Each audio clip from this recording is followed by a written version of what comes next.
मुख्यमंत्री योगी आदित्यनाथ की अध्यक्षता में हुई कैबिनेट की बैठक में 24 प्रस्तावों को स्वीकृति मिली है। इस बैठक में कुल 27 प्रस्ताव पेश किए गए थे, जिसमें से कैबिनेट ने 24 प्रस्तावों को मंजूरी दे दी है। स्वीकृत प्रस्तावों में सबसे अहम प्रस्ताव परिवहन विभाग का है, जिसमें 60 साल से ऊपर की महिलाओं के लिए निःशुल्क बस यात्रा को मंजूरी मिली है। बड़े फैसले लिए गए हैं। इन बड़े फैसलों में जो प्रमुख बातें हैं वो हम आपको बता रहे हैं। कुल मिलाकर 27 प्रस्ताव पेश किए गए थे, जिसमें से 24 पर कैबिनेट ने अपनी मुहर लगा दी है। और बड़ी बात यह है कि परिवहन से जुड़े हुए जो प्रस्ताव आए थे उन पर मुहर लगी है, जिसमें 60 साल से ऊपर की महिलाओं के लिए निःशुल्क बस यात्रा को मंजूरी दी गई है। यूपी के युवाओं को तकनीकी रूप से सशक्त बनाने की दिशा में सरकार ने बड़ा कदम उठाया है। स्वामी विवेकानंद युवा सशक्तिकरण योजना के तहत 25 लाख टैबलेट खरीदे जाएंगे और इसके लिए चयनित संस्थाओं को क्रयादेश जारी करने की तैयारी है। वित्तीय वर्ष 2026-27 में योजना के लिए 2374 करोड़ 60 लाख रुपए का बजट प्रावधान किया गया है। स्नातक, स्नाकोत्तर, डिप्लोमा, कौशल विकास और ITI से जुड़े युवाओं को इसका लाभ मिलेगा। खास बात यह है कि टैबलेट युवाओं को निःशुल्क वितरित किए जाएंगे। सरकार का दावा है कि इससे पढ़ाई, प्रशिक्षण और रोजगार के नए अवसरों से युवाओं को जोड़ने में मदद मिल पाएगी। लखनऊ से हमारे सहयोगी अविनाश इस वक्त हमारे साथ फोन लाइन पर जुड़ चुके हैं। अविनाश, विस्तार से बताइए कैबिनेट के इन फैसलों के बारे में। देखिए अमित, आज जो कैबिनेट की बैठक हुई काफी महत्वपूर्ण बैठक थी और इसमें कई महत्वपूर्ण फैसले लिए गए। चाहे हम इंफ्रा की बात करें, रोजगार की बात करें, ट्रांसपोर्ट की बात करें या फिर जो दूसरे सेक्टर है उनकी बात करें। जैसे आपने कहा कि ट्रांसपोर्ट को लेकर सरकार ने एक बड़ा फैसला किया है कि 60 साल से ऊपर की जो बुजुर्ग महिलाएं हैं उनको हमेशा के लिए बसों में जो UPSRTC की जो बसें हैं उसमें फ्री टिकट की व्यवस्था कर दी गई है। तो चूंकि सरकार इस पर पिछले बहुत दिनों से काम कर रही थी, हम अपने दर्शकों को बताना चाहेंगे कि तकरीबन पिछले 6 महीने से इसको लेकर जो ट्रांसपोर्ट डिपार्टमेंट है वो प्रपोजल तैयार कर रहा था। और क्योंकि इसमें जब सरकार कोई ऐसी योजना लाती है तो उसमें बाकायदा एक बजट तैयार किया जाता है, इससे पूरा खर्च कितना आएगा। तो ट्रांसपोर्ट डिपार्टमेंट ने जो प्रस्ताव भेजा था उसको सरकार ने मंजूर कर लिया। और ये एक बहुत बड़ी बात है कि 60 साल के ऊपर की जितनी महिलाएं हैं पूरे प्रदेश में, क्योंकि सबसे बड़ा सूबा है उत्तर प्रदेश, तो जाहिर सी बात है कि लाखों की तादाद में ऐसी महिलाएं होंगी, क्योंकि उनको सिर्फ अपना आधार कार्ड और जो दूसरे डॉक्यूमेंट्स होते हैं वो बस में दिखाना होगा और उसके बाद वो बिना टिकट किसी भी बस में UPSRTC में यात्रा कर सकेंगी। तो ये एक बहुत बड़ा फैसला है। दूसरा बड़ा फैसला, चूंकि जो MBBS डॉक्टर हैं, जितने मेडिकल कॉलेज हैं उत्तर प्रदेश में, चाहे हम जिला चिकित्सालयों की बात करें या जो दूसरे मेडिकल कॉलेज हैं, तो वहाँ के जो इंटर्न डॉक्टर थे या फिर जो रेजिडेंट थे वो इस बात की मांग कर रहे थे कि जो उनका स्टाइपेंड था तो उस स्टाइपेंड को बढ़ाने की जरूरत है। और अगर हम मेडिकल कॉलेज लखनऊ की बात करें, किंग जॉर्ज मेडिकल कॉलेज की, तो पिछले 3 से 4 दिनों से यहाँ के जो स्टूडेंट थे, जो इंटर्न थे, वो इस बात की मांग कर रहे थे कि उनका स्टाइपेंड बढ़ाया जाए। तो जो स्टाइपेंड उनको 12,000 रुपये मिलता था उसको डबल से भी ज्यादा सरकार ने बढ़ा दिया है, उसको अब 25,000 रुपये कर दिया है।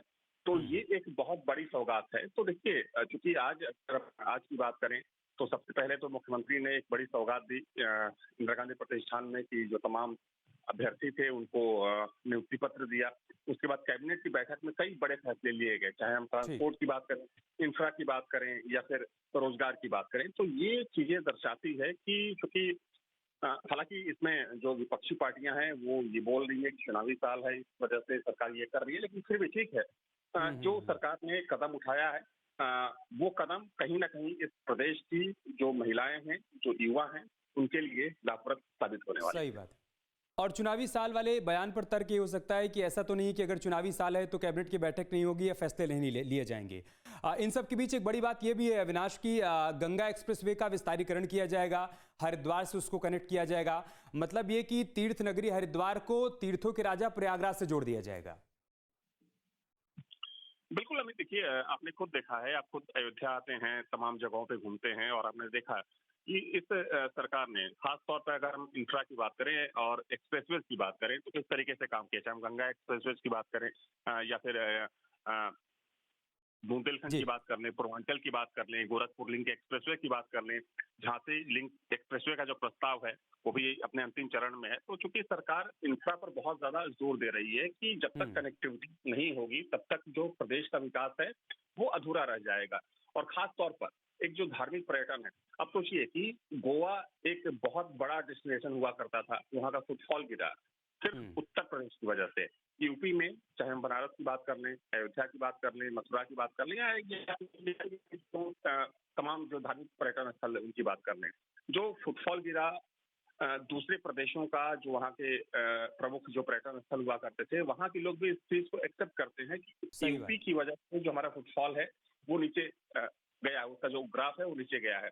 तो ये एक उपलब्धि है सरकार की, और सरकार इस चीज पर काम कर रही है। लोगों को समझने की जरूरत है कि इससे एक बड़ा रोजगार आता है।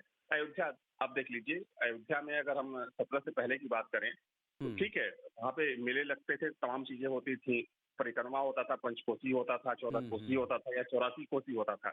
लेकिन कहीं ना कहीं बंदिशें बहुत ज्यादा थी। उन बंदिशों को कम करने का काम किया सरकार ने।